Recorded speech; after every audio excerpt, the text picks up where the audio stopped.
So far in these lectures, we have mostly concentrated on what I do in the world, my beliefs about the world, my desires about what should happen in the world. Now, I mentioned earlier, all that stuff has a name. That's called intentionality. It's a dreadful word. We owe it to the Germans because they don't have a problem distinguishing between intending in the sense in which I intend to go to a movie tonight, and intentionality in the sense in which directedness is intentionality. In German, there's a distinction between Intentionalität and Absicht. But we just have to keep in mind in English that when we talk about intentionality, we're not just talking about intending, but we're talking about believing and hoping and fearing and desiring and feeling proud and feeling ashamed and perceiving, as well as intending to act and actually carrying out intentional actions. With that in mind, then, let's plunge into the problem of intentionality. Let's begin by relating intentionality to the stuff we talked about earlier. What's the relationship between consciousness and intentionality? I mentioned in an earlier lecture that not all intentional states are conscious and not all conscious states are intentional. But the overlap is not accidental, and I want to begin this lecture with a very strong claim, one that runs counter to what most people believe in cognitive science, and that's this.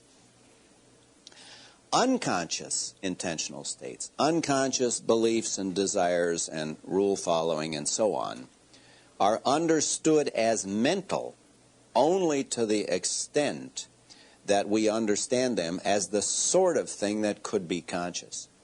That is, our intentional phenomena can be conscious or unconscious. I can believe that so-and-so is president even when I'm sound asleep. It's true to say of me that I believe that so-and-so is president even when at that particular point I'm not thinking about it. I'm not thinking about anything. I'm in a sound, dreamless sleep. But we understand what that means. We understand what it means to say of the sleeping man, he believes that a Democrat is currently president. We understand that because we understand what it would be for him to wake up and have that thought explicitly, or to tell us that he has that thought. So we understand unconscious mental states as potentially conscious. Now this runs counter to a whole current way of thinking about these things that really began with Chomsky, though it may go back to the German psychologist Helmholtz in the 19th century. Chomsky postulates a series of rule following in the brain where the child acquires language because the child follows the rules of universal grammar, of grammar that's programmed into the brain. And these rules are computational rules. But not only are they not conscious, they're not even the kind of thing that could be conscious. So if the child has a rule that the linguist formulates by saying, the child follows the rule, move alpha, where alpha is some technical term in the linguist's vocabulary, the child doesn't think unconsciously to himself in the words move alpha. That's just a linguist's or some other form, but it's not the sort of thing that could ever be brought to consciousness. I'm not going to spend much time. It is to follow a rule unconsciously, except in terms of the sort of thing which, if not conscious, at least could be conscious. When I drive in the United States, I follow the rule, drive on the right-hand side of the road, and mostly I follow it unconsciously. I don't have to think about it. It's just, it behaves more like a reflex with me. But it makes sense to say that I'm following the rule, drive on the right-hand side of the road unconsciously, because we know what it would be for me to think about that, to bring it to consciousness. It is kept causally in virtue of their content and in real time. So I follow the rule, drive on the right-hand side of the road, because it has a certain content. It tells me to drive on the right-hand side of the road, and in real time I try to follow that rule. Now, what has happened in cognitive science is we've postulated a whole lot of what I call deep unconscious intentional phenomena that aren't even the kind of thing that could be brought to consciousness, and I think that doesn't make any sense. What I think actually goes on in the brain is there are a series of neurobiological processes, and sometimes the system is conscious, but that's it. We understand that as the sort of thing which, though not conscious, could become conscious. Often, as we know from the pathological cases, a patient can't bring it to consciousness because of brain damage or because of repression in the Freudian cases. But we understand, and Freud is, I think, is consistent with this, we understand unconscious motivations, unconscious desires and beliefs as the sort of thing which, though not in fact conscious, can be brought to consciousness. They're the kind of thing, I mean, in the Freudian case, and I'm certainly not endorsing Freudian psychoanalysis here, but in the Freudian case, that's why you pay the analyst. You pay the analyst so the stuff that's unconscious can be brought to consciousness. So I think Freud accepts my basic assumption that we understand the relationship between intentionality and consciousness in the following sense. There are lots of our intentional states that are unconscious, but we understand them as genuinely mental because we understand they're the sort of thing which, though not conscious in fact, and maybe not even conscious in possibility, are at least the kind of thing which could be conscious. With that in mind, then, let's turn to our main topic. What is this intentionality? What are we talking about? What does that mean when I say intentionality? Our intentionality consists of those states of the mind, conscious and unconscious, which in some sense are directed at, or about, or of, or concern objects and states of affairs in the world independent of the contents of the mind. What's meant by directedness? Well, I find the easiest way to explain this is to draw an analogy between the operation of the mind and the operation of language. And the reason that it's easier to explain it if you use language is, so to speak, language is out there. You can see it in operation because we've all got sentences. We communicate with each other using a public language with publicly available sentences. So you can often get at features of the mind by looking at the operation of language, and that's what I'm going to do for the next few minutes. I'm going to try to show that there are certain fundamental points of structural similarity between the structure of our intentionality and the structure of our speech acts. And that might give the illusion that I think that intentionality is essentially linguistic, and I don't think that. I think lots of animals have beliefs and desires without having a language.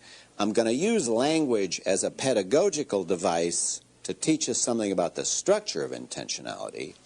And so the direction of pedagogy is to explain intentionality in terms of language. But later on we'll see that the direction of logical analysis, the direction of really what's fundamental, is that the mind, intentionality, is prior to language.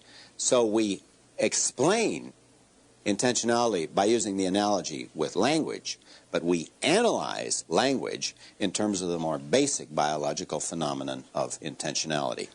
Well, what are these analogies between language and intentionality that enable us to get a handle on this problem of intentionality?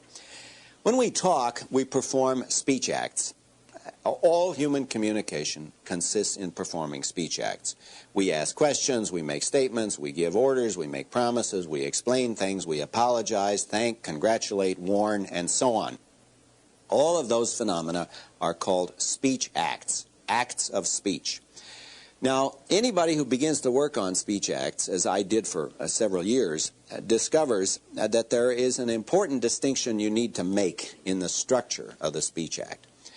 Typical speech acts have a distinction between the type of speech act that it is, whether or not it's an order or a question or a command, and the proposition or the content which is expressed in the speech act. So if you hear the three sentences that I'm about to utter, you'll all hear what's similar and what's different. If somebody says, leave the room, you hear that as different from, will you leave the room? And you hear that as different from, you will leave the room. The first, now, though there are three things, question or prediction, the content proposition will leave the room, the order, the sex, well, and then there's this propositional content. We need the distinction, as we saw in these cases, because the same content can occur with different forces. One has the force of an order, the other has the force of a prediction. Now, that distinction between the type or the force of the speech act and the content carries over exactly to the mind. Just as I can order, predict, or ask that you will leave the room, I can also believe, hope, fear, desire, wonder whether you will leave the room. That is, I believe you'll leave the room, I hope you'll leave the room, I want you to leave the room, I'm afraid you'll leave the room. All of those have exactly this structure where you have a propositional content that we represent with this P, but they come in different psychological modes. The one is a belief, the other's a desire, the other's a fear. They're different intentional states, so let's use an S. So the language and the mind reflect each other here, not surprisingly, because we use language to express our beliefs, hopes, fears, desires, and so on. Well, that's kind of interesting. Let's go a little bit further with that. It is a remarkable feature about the mind that it relates us to reality. That's what intentionality is. It is that relation. But now notice there are some interesting differences in the different ways we relate to reality, and once again we can explore those differences with language. Imagine that a wife gives her husband a shopping list, and on the shopping list are written the words beans, butter, and bacon. Now let's imagine that the husband takes the shopping list to the supermarket and he goes around and tries to get the objects in the cart to match the list. And he's got this list and he's trying to get things off the shelves that match the words on his list. He's trying to make the world change to match the list. I owe this example to Elizabeth Anscombe, by the way, a famous British philosopher. And Anscombe then says, imagine also the following, that a detective is following this guy and writing down everything he's buying. You needn't imagine anything sinister. It can be an FBI agent off duty. He's just keeping practice or something, you know. But he writes down beans, butter, and bacon. Now, here's the point.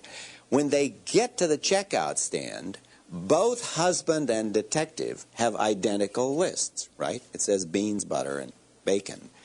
But the two lists function completely differently. The husband's list is designed to get the world to change to match the content of the list. It has what you might call world to list direction of fit, because the husband is trying to change the world so that it matches his list. Whereas the detective is just trying to represent what the husband actually bought. His direction of fit goes from the list to the world. He's trying to get his list to match how things were in the world. And you see that very dramatically if you imagine what constitutes a mistake. Suppose a detective gets home and he looks at his list, beans, butter, and bacon. He thinks, oh, God, I'm getting sloppy. That guy didn't buy bacon. He bought pork chops. So he just erases the word bacon and writes in the word pork chops. But suppose the husband gets home and the wife says, look, you idiot, it says bacon here and you bought pork chops. Well, the husband can't correct the situation by saying, it's okay, honey, we'll just cross out the word bacon and write in the word pork chops.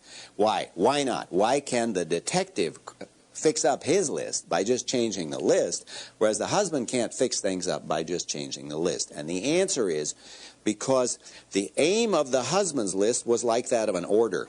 It is like an order or recipe. The aim of the list is to get the world to change to match the list, where the aim of the detective's list was to get the list to match the world. Now, I represent those, I think, in very simple metaphors, so let's just represent those as different directions of fit. Think of language hovering over reality. Then you have this downhill direction of fit, which is, I call the word to world direction of fit, and that's the direction of fit of the detective. It is characteristic of this direction of fit that it can be true or false. What the detective wrote down can be either true or false, whereas the husband's list isn't either true or false. Rather, it's either obeyed or disobeyed. It has what we might call the world to word direction of fit. So on this side of the word to world direction of fit, you get statements, descriptions, explanations, clarifications, anything that can be true or false. Whereas in the husband's list, you get orders, commands, promises, vows, threats, pledges, anything that can be carried out or obeyed or fulfilled. Those cannot be true or false, whereas things that have the world-to-word direction of fit can be true or false. Now, some speech acts have no direction of fit. If you think of thanking somebody for giving you the money, or congratulating him on winning the race. If you say, congratulations on winning the race, or thanks for giving me the money, you have this structure. You have a force with a content, but there's no direction of fit, because in an ordinary sense, you just take it for granted that he gave you the money. You say, thanks for giving me the money. Congratulations on winning the race. I apologize for stepping on your foot. All of those, you just take the propositional, the match between the propositional content and reality for granted. Those, I want to say, have the null direction of fit. And I will just say, just use the symbol 0 with a line through it to mark that null direction of fit. In English, we mark that by usually using this ing form. Thanks for giving me the money. Congratulations on winning the race. We don't say congratulations to win the race. And not all languages mark it in that way. I used to have a French instructor who would come in the class and say, excuse me to be late. Well, that's good French. Excusez-moi d'être en retard. But it's not very good English. In English, you have to say, excuse me for being late. And the for being late marks the fact that the excuse there has the null direction of fit. He takes it for granted that he's late. And consequently, he's not trying to state that he was late. I am late. Or I state that I'm late. Nor is he trying to make himself late. I promise to be late. But rather, I apologize for being late. That's the null direction of fit. Okay, now that's beautiful, I think, that we've got these different ways that language relates to reality. It carries over exactly to the mind. So beliefs, like statements, are supposed to represent how things are, and they can be true or false. Beliefs have what we might call the mind to world direction of fit, and we'll use this downhill arrow for beliefs just as we used it for statements. Whereas desires and intentions aren't supposed to represent how things are, but rather they're supposed to bring about changes. If you want something, you want the world to be different, or you want it to be in a certain way. If you intend to do something, you intend to act in such a way as to make the world different. That is to say, you have the world to mind direction of fit. You have this uphill direction of fit. Think of the world down here and the mind hovering over it. And just as there are speech acts that have the null direction of fit, where you just take it for granted that there is a fit, so there are mental states, there are intentional states that have the null direction of fit. Think of being sorry that something happened, or being proud of something, or ashamed of something.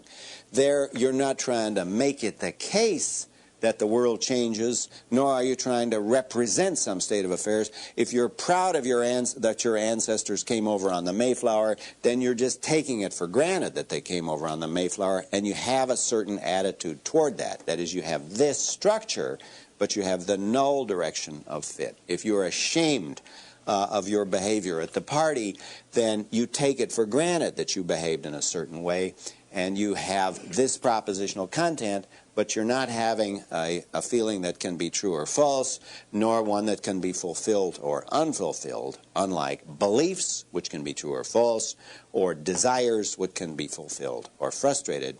Your shame, pride, sorrow, gladness have content, but no direction of fit. Okay, well, we seem to be moving forward. We got a first point of connection between the mind and language, and then we got a second point of connection with the different directions of fit. And we found 3 directions of fit for language: word to world, world to word, and null. And we found exactly the same for the mind. We found mind to world, world to mind, and null. Well, let's go on, see what else we can find. There's a third point of connection between language and mind, and that's this. Whenever you perform a speech act, whenever you make a statement or make a promise or ask a question or give an order, you actually express a mental state, an intentional state, that has exactly the same content. So when you say it's raining, you express a belief that it's raining. When you order somebody to leave the room, you express a desire that they should leave the room. When you make a promise to go and see your friend on Wednesday, you express an intention to go see your friend on Wednesday. Notice that the expression of the psychological state occurs even if the intention to come and see you, when he says, I promise to come and see you, but the insincere person will be the person who it's sincere. Even if he's mistaken, it's sincere. If he sincerely believes it's raining when he says it's raining, then he has made a sincere statement, even if it turns out to be false. So sincerity is not the same as falsehood. One can be sincere and still be mistaken. There's a proof that every intentional state is the expression of, every speech act is the expression of an intentional state, and it's an interesting proof. Here's how it goes. You can see that the intentional state is expressed in the speech act if you imagine the absurdity of conjoining the performance of the speech act with the denial of the presence of the intentional state.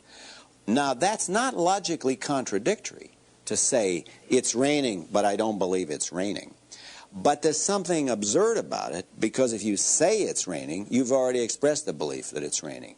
And that carries through with all of these. So if you say the following, it's raining, but I don't believe it's raining. I order you to leave the room, but I don't want you to leave the room. I promise to come and see you, but I don't intend to come and see you.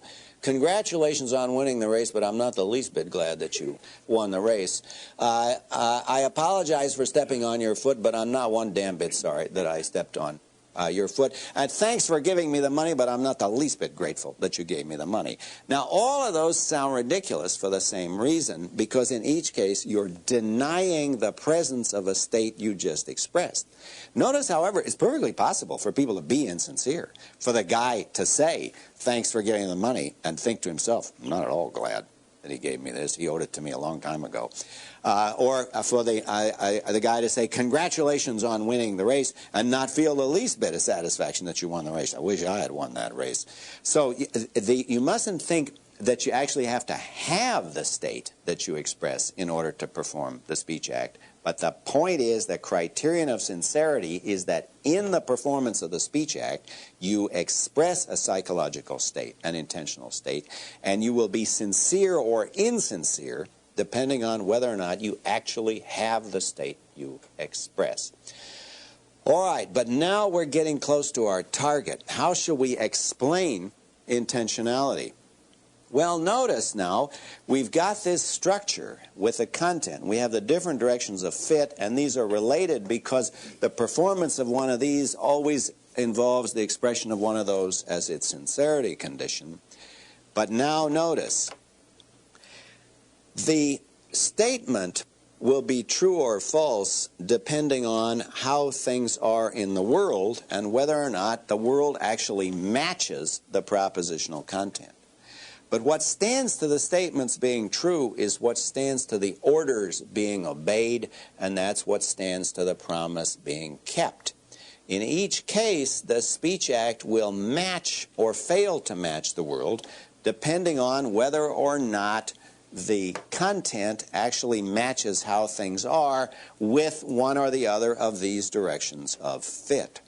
So we can say, at least about these cases, that every speech act has conditions of satisfaction The statement will be satisfied if and all broken intentions are supposed to be carried out or not carried out. In every case where you have a direction of fit, you have conditions of satisfaction. I'll abbreviate that as COS. With a direction of fit is a representation of its conditions of satisfaction. So now, remember, our question was, how can we explain this intentionality, the intentionality of beliefs and desires and hopes and fears? And we've now got a preliminary answer to our question. Every intentional state with a direction of fit is a representation of its conditions of satisfaction. It is a representation of its conditions of satisfaction in exactly the same sense that statements are supposed to be true or false and orders are supposed to be obeyed or disobeyed.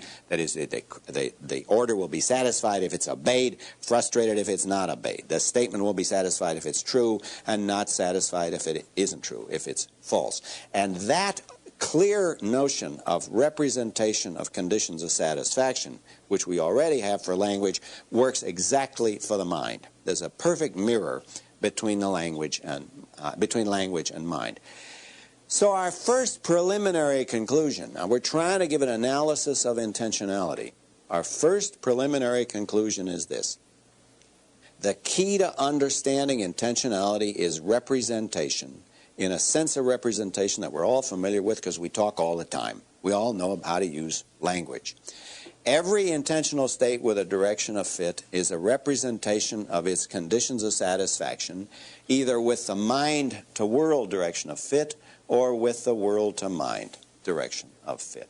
If you understand how statements can be true or false, if you understand how orders can be obeyed or disobeyed, you already understand the intentionality of the mind because you've got exactly the same kind of phenomena going on. Okay, that's our preliminary solution to the problem. Now we get into some interesting complexities. Well, first of all, we've got to explain the relation between language and mind. It's not enough to say, well, they just kind of match each other. What's going on? I said at the beginning that we would use what we already know about language, what we already have as normal speakers, to explain the mind. We will explain the intentionality of the mind in terms of the functioning of language. But the relation of logical dependence, I think, is different from the relation of pedagogy, from the relation of how we explain it to ourselves. The logical dependence is this: language is dependent on mind because we use mind. Our intentional states are expressed when we speak. Our speech acts are the expression, are used to express our beliefs and hopes and fears and desires.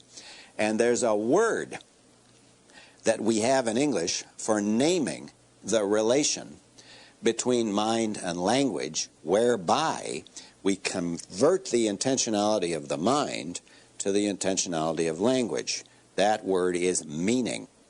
Language has meaning. Speech acts have a meaning. Sentences have a meaning. What does that mean to say they have a meaning? What it means in the case of speech acts and sentences is that we take the intrinsic intentionality of the mind, of beliefs and hopes and fears and desires, and we impose it on words and symbols which don't have any intentionality intrinsically. Intrinsically, words are just marks, or they're the sounds that come out of my mouth. As physical phenomena, the stuff that happens is fairly trivial. There's a hole in the bottom of my face, it flaps open, and this racket comes out. But the remarkable thing is, the racket, as we say, is meaningful. I'm saying something true or false, intelligent or stupid, relevant or irrelevant. Now, how can noises have all of those properties? The answer is in the notion of meaning. Meaning consists of the imposition of intentionality on entities that don't have that intentionality intrinsically. And those entities are called sentences or speech acts or symbols. So the relationship between the intentionality of the mind and the intentionality of language is the animal, that's us, has intentionality intrinsically. The animal's capable of primitive pre-linguistic feelings and thoughts. But then when the animal acquires language, what the animal acquires is a way of imposing its intentionality, its intrinsic intentionality, onto words and symbols such that they now have intentionality, and the name of that intentionality is meaning. They are now meaningful. Notice that the sense in which we say this sentence means such and such is quite different from the sense in which we would say this belief means such and such. Beliefs don't have meanings in the way that sentences do. I mean, if you say, well, what does the sentence "Es regnet" in German mean? It means it's raining. And what does my belief that it's raining mean? Well, in that sense, it doesn't mean anything. It might have some further significance. It might have some Freudian meaning. But in this semantic sense, meaning is the derived intentionality of language. Okay, but now our next question then is, well, what about these other cases, though? You have these null cases, where the cases like shame and pride. You were going to analyze intentionality in terms of representation with direction of fit, but you got lots of intentional states that don't have a direction of fit, like shame and pride and being sorry that something has happened, or being glad that it's happened. Well, I can't give you the complete analysis of that, but I want to make a suggestion. And the suggestion is this: all of those cases contain beliefs and desires. There's no way that you can be ashamed of something without having beliefs and desires about the thing you are ashamed of. If you're proud of the size of your nose, you got a real big nose and you're really proud of it, then you got to believe you got a big nose, you got to find it desirable to have a big nose, and you got to want other people to know about it. If you're ashamed of your big nose, then similarly you got to believe that you got a big nose, and you got to think it's undesirable. You got to find it undesirable that you have a big nose, and you got to want to conceal it from other people. That's a very simple beginning on how you would show that states that don't have either one of these directions of fit contain states that do. So ultimately, I want to say that the basic forms of intentionality are where we represent how things are. That's belief, and later on we'll see perception, and how we try to change things in the world so that we change the world to match the content of our minds, and those are desires and intentions. And the other cases of the emotions, I think all contain beliefs and desires. They don't consist entirely in beliefs and desires. There are other feelings and affects that go along with them. And my preliminary statement about the emotions would be this: all of the emotions, love and hate and anger and shame and pride in their emotional forms, all of the emotions are agitated forms of desire given certain beliefs. They're agitated desires. If you're madly in love, then you have an agitated form of desire about the beloved object, given a certain set of beliefs that you have about that person. And I think that's generally the case with the emotions. And this is etymologically, the notion of an emotion has to do with the notion of being moved. You have certain feelings of being moved. So I think that the existence of these cases is not so threatening to our overall analysis as might seem. The overall analysis is that we understand the intentionality of the mind as the representation of conditions of satisfaction in one or the other of the directions of fit. Now, furthermore, that seems to me to enable us to explain something else that requires explaining that I haven't mentioned so far. Often we have an intentional state that doesn't have a whole propositional content, but just takes an object. You admire President Carter, or you hate Bill, or you love Sally. Now there the structure would be something like this, where you just have N. And I want to suggest that for those cases where you don't have a propositional content, nonetheless, there are propositions in the offing, and the reason for that is this. There's no way you can hate Bill or admire Carter if you don't have certain sets of attitudes about Bill and Carter.